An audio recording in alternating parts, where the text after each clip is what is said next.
Frères et sœurs, bonjour tous. Ce matin, nous continuons d'étudier le témoignage de Matthieu, l'évêque du chapitre 5. Hier, nous avons appris que lorsque nous prions, comment nous devrions prier. Alors aujourd'hui, nous commençons d'étudier le sujet du pardon. Devons-nous pardonner aux autres? Ah, il faut pardonner, car le Seigneur Jésus-Christ a dit « Si vous pardonnez aux hommes leurs offenses, votre Prêcleste vous pardonnera aussi. Mais si vous ne pardonnez pas aux hommes, votre Prêt ne vous pardonnera pas non plus vos offenses. » Nous, si le Prêcleste ne pardonne pas nos offenses, nous n'aurions aucune chance de connaître le Seigneur Jésus, ni aucune chance de recevoir une vie ingénieure. Mais le prêt afin que nous ayons la vie éternelle. Il a par son Fils Jésus-Christ, crucifié, nous a pardonné ainsi par la crucifixion du Seigneur Jésus-Christ et son sang vers Dieu nous a gratuitement pardonné nos offenses, ne tenant plus compte des péchés que nous avons commis, au contraire, parce que nous avons cru en son Fils Jésus-Christ.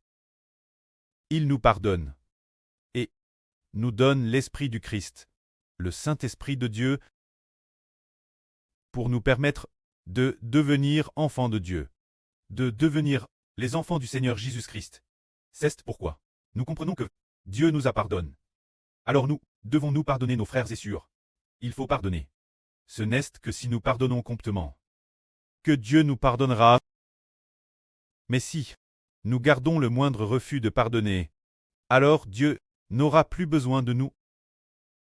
Partageons un beau témoignage. Il y avait une sœur qui, à travers une preuve, et alors, elle ne pardonnait pas. Elle ne pouvait pas pardonner. Pour le moment, elle voulait bien pardonner ce frère, mais elle n'a pas bien pris pour demander au Prêcleste de l'aider, de permettre cette sœur de pardonner sincèrement du fond du cœur. Par conséquent, cette sœur ne pouvait pas s'approcher, ne pouvait pas prier, ni s'approcher de Dieu. Elle ne pouvait pas non plus louer Dieu. Elle voulait prier et louer, mais elle n'y arrivait pas. Elle ne pouvait pas louer, c'était parce que elle n'avait pas pardonné aux frères qui l'avaient offensé. C'est pourquoi, quoi qu'elle fasse, elle ne parvenait pas à prier. Plus tard, elle a demandé sincèrement pardon au Prêcleste. Elle t'est tout fait prêt de pardonner ce frère. Et puis, elle a exprimé dans sa prière, prêt, ton enfant le veut bien. Pardonner ce frère, et alors, après ce qu'elle a pardonné promptement, eh bien, sa prière a eu de la force. Elle a aussi pu louer. C'est parce que nous avons pardonné notre frère, pardon notre sœur. Alors, nous pouvons aller à l'autel pour adorer Dieu, pour prier le Prêcleste. C'est ce qui nous fait comprendre que nous devons pardonner notre frère, pardonner notre sœur. Après quoi, nous pouvons venir à l'autel, venir devant Dieu. Une fois, Pierre a demandé au Seigneur, « Seigneur, si mon frère pêche contre moi, dois-je lui pardonner? Combien de fois lui pardonnerai-je? 7 fois. Est-ce suffisant? » Le Seigneur a répondu, « Non pas 7 fois, mais juste 70 fois 7 fois. » C'est parce que le Prêcleste, ce que nous devons au Prêcleste, est une dette immense. Mais ce que nos frères et sœurs font contre nous, n'est-ce que dérisoire? Si un frère pêche contre nous, et que nous ne lui pardonnons pas, alors le Prêcleste ne pourra pas nous pardonner non plus. Ainsi, quand nous venons devant le Prêcleste pour prier, si nous avons pardonné aux autres, pardonne nos frères et sœurs. Alors notre prière pourra nous rapprocher du Prêcleste. Voilà pour ce qui est du pardon. Et concernant le yéné, que faut-il faire? Le Christ Seigneur a dit que lorsque nous jeûnons, ce n'est pas pour très vue des hommes, car les pharisiens, dans les temps anciens, l'époque du Christ Seigneur, les pharisiens jeûnaient aussi souvent, mais leur yéné n'a pas plu Dieu, et le Seigneur n'a pas pris plaisir en eux. Car le Seigneur a dit, leur yéné n'était pas fait pour Dieu, mais seulement pour très vue des hommes. Le but de leur jeûne est de faire savoir aux gens en disant « Waouh, cette personne est si pieuse, elle jeûnait 3 fois par semaine. » Son but n'était que de se montrer. C'est pourquoi Dieu ne prenait pas plaisir en eux. En réalité, tout ce que nous faisons doit être fait uniquement pour que Dieu le voie, pour plaire au Prêcleste. Un jeûne sincre fait pour se rapprocher de Dieu, est bénéfique. Quand nous jeûnons, le Seigneur nous enseigne, quand tu jeûnes, coiffe tes cheveux et lave ton visage, pour ne pas montrer aux hommes que tu es en train de jeûner, afin que seul ton pré céleste le voie.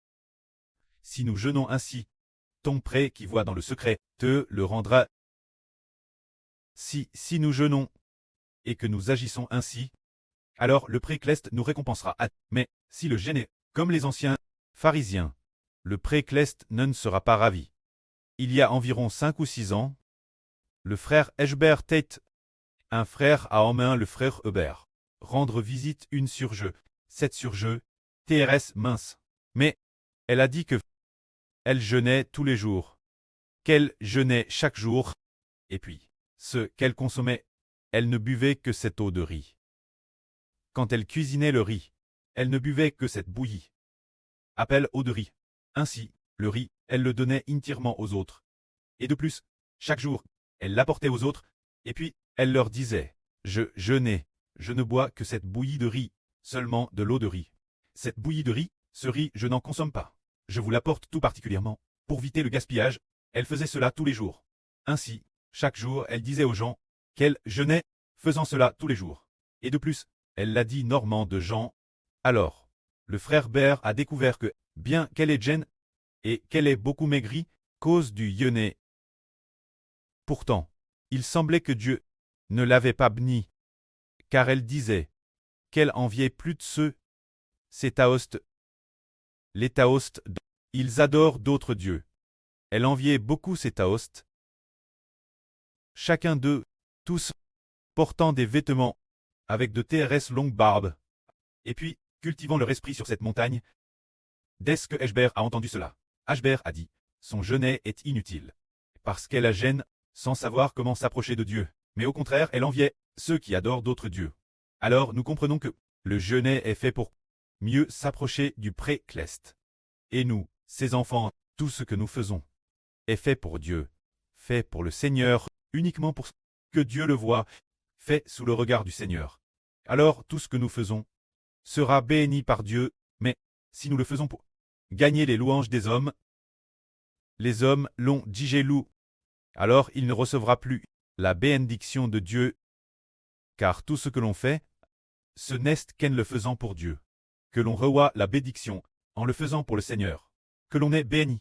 C'est pourquoi, quand nous jeûnons, nous devons veiller, le faire pour Dieu, uniquement pour l'amour de Dieu, et non pas pour très vue des hommes. Alors, concernant la recherche du royaume des cieux, le Seigneur a enseigne ainsi. Vous, ce petit troupeau, ne craignez point, car votre pré trouve bon de vous donner le royaume. Ne vous amassez pas des trésors sur la terre, car l'eau l'atteigne, et la rouille détruise, et les voleurs percent et drobent. Au contraire, vous devez plutôt vendre vos biens et donner l'aumône. Vous amassez des trésors dans le ciel, car au ciel il n'y a pas de teigne, ni de rouille, ni de voleurs qui percent et drobent, car est votre trésor. Elle aussi, votre cure, Irek sera aussi. Ce passage, il parle de rechercher le royaume des cieux. Et pour ceux qui recherchent le royaume, le Seigneur dit, vous, ce petit troupeau, ne craignez point, car votre pré trouve bon de vous donner le royaume, ici. Qu'est-ce que ce petit troupeau? Ce sont les 144 euros personnes, celles qui sont clestes, inscrites dans le livre de vie de l'agneau. Appelez le petit troupeau. Cependant, ceux de frère Eshbert, ceux rachetés par frère Eshbert, sont appelés la grande foule. La grande foule innombrable.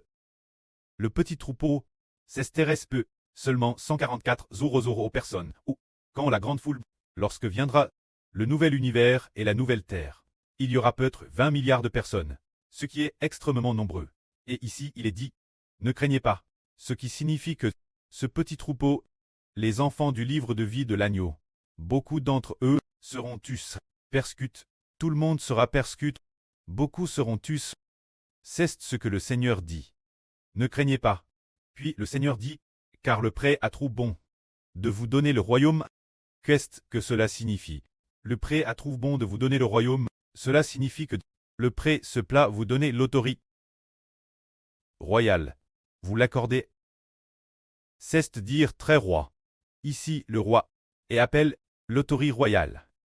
L'autorité de gouverner et de régner, c'est-à-dire que le prêtre désire vivement. Vous donnez le pouvoir de gouverner sur le royaume d'Israël de la nouvelle alliance, de vous l'accorder. Voilà ce petit troupeau.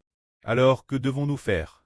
Il nous est dit de ne pas amasser de trésors sur la terre, car sur la terre il y a la teigne et la rouille, et les voleurs percent et drobent.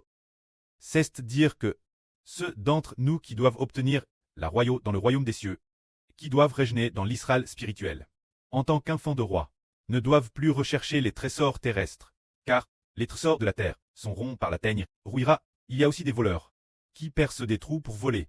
Nous voyons cela. Dans cette époque, beaucoup de personnes qui recherchent des trésors, ils ont autrefois été l'homme le plus riche de Chine. Mais maintenant, il y a Madame des gens qui finissent en prison, en vain. D'autres sont cribles de dettes, et d'autres ont des dettes quotidiennes terrestres vivant de manière misérable. La richesse passe, la gloire et la richesse passent. La gloire passe. Maintenant, elle a disparu et s'est ternie. Et les aplutes laissent criblesse de dettes, souffrant de manière indicible. Le Rédempteur a dit, ceux qui accumulent des trésors sur la terre sont ainsi, c'est un dur labeur, c'est ainsi. Leurs trésors sont ronds par les mythes et vont rouiller. Mais nous devons accumuler des trésors dans le ciel. Parce que les trésors clestes ne sont pas ronds par les mythes, ne rouillent pas, et il n'y a pas de voleurs qui percent pour voler. Concernant les trésors clestes, le prêtre a fait rêver le frère Hébert. Faites deviner une énigme au frère Hébert. Appel or argent argent, ce qui signifie deviner le nom d'une femme. Plus tard, le frère Hébert a devint juste. Cette femme s'appelle Sur Wang Ajun. Ensuite, dans le RVE, il a hervé plusieurs reprises de Sur Wang Ajun. Dans le RVE, elle a pour le frère Hébert. Alors, tenant une poigne de branches pour la donner au frère Hébert, cette poigne de branches en avait 6. Peut-être environ 6.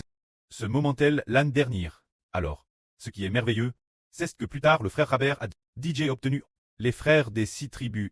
Ces 6 branches sont les 6 tribus. Quand sur Wang Ajun, elles symbolisent le royaume des cieux.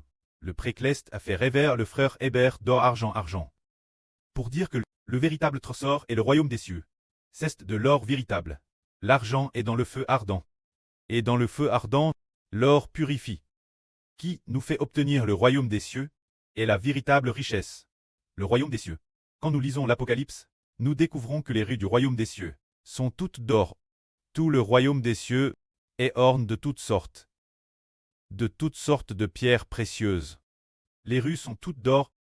Les murailles sont faites de diverses pierres précieuses. Les fondations sont aussi de diverses pierres précieuses. Il y a de l'émeraude, du saphir, du diamant, de la chrysolite. Toutes sortes de pierres précieuses ornent le royaume des cieux. C'est cela le véritable trésor. Alors que sur la terre, par exemple, un gramme d'or est si cher que les gens ordinaires ont du mal l'acheter. Difficile de s'en procurer. On entend rarement dire qu'un certain frère ou une certaine sœur puisse acheter 1 kilogramme d'or. 1 kilogramme d'or, peut-être que nous ne pourrions madame pas l'acheter avec toutes nos possessions. Mais l'avenir dans le royaume des cieux. Dans le royaume des cieux, tout le royaume des cieux est d'or pur. Et de plus, il y a aussi beaucoup de pierres précieuses et de perles. Les portes du royaume des cieux sont de perles. Nous pouvons ainsi comprendre qu'il faut chercher le royaume des cieux, devenir des rois du royaume des cieux. Alors nous obtiendrons tous ces trésors. Que la gloire soit au prêtre et au Seigneur. Amen.